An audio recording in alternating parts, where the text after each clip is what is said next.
Welcome to section 19.4 of Metabolism. In this video, we'll focus on memorizing the details of crab disease. Let's get started.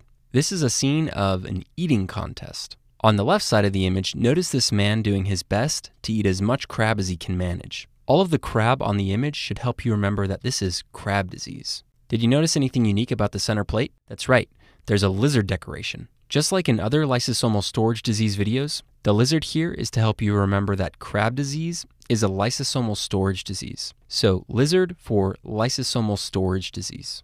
In an eating contest, there has to be an opponent or it wouldn't be a contest, right? So on the right side of the image, we've included this guy here snarfing down a bunch of sausage links. The sausage links look kind of like neurons, and the fact that they're being eaten alludes to the idea of neuronal destruction. So this part of the image is here to help you remember that crab disease results in oligodendrocyte destruction. Sausage links being eaten, oligodendrocyte destruction. This contender came dressed in his lucky red boots. He has also been getting a bit carried away with the contest, as you can probably tell based on the sausage bloodstains all over his hands. The red boots and red hands allude to peripheral neuropathy. One of the clinical features of crab disease is peripheral neuropathy. So red boots and red hands for peripheral neuropathy. It's always a good idea to have some water with your meal, but in this contest, no water is allowed until after the meals are finished. Sounds pretty awful, right? These guys are hardcore. Anyways, the gallons of water on the side table here will be our symbol for galactocerebrosidase and galactocerebroside. Gallon sounds kind of like galacto, and the side table should help you remember sidase and side. So gallons on the side table for galactocerebrosidase and galactocerebroside. Because these sound so similar, we thought it would be best to just have one symbol for them. Galactocerebrosidase is the deficient enzyme, and galactocerebroside is the accumulated substrate.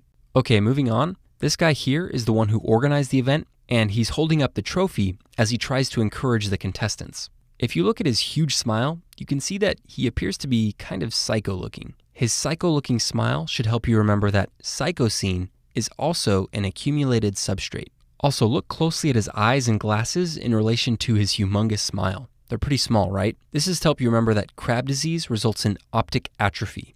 So, small eyes and small glasses for optic atrophy. At any good eating contest, there is a crowd of people cheering on the contestants, so we've shown these supportive characters by the table. As this guy in the blue shirt began cheering excitedly, he accidentally knocked over one of the small plants. Notice that the plants get progressively bigger, going from left to right. I guess you could say that the plants are developing. The fact that this smaller plant right here got knocked over should help you remember that crab disease results in developmental delay. Okay, one final point.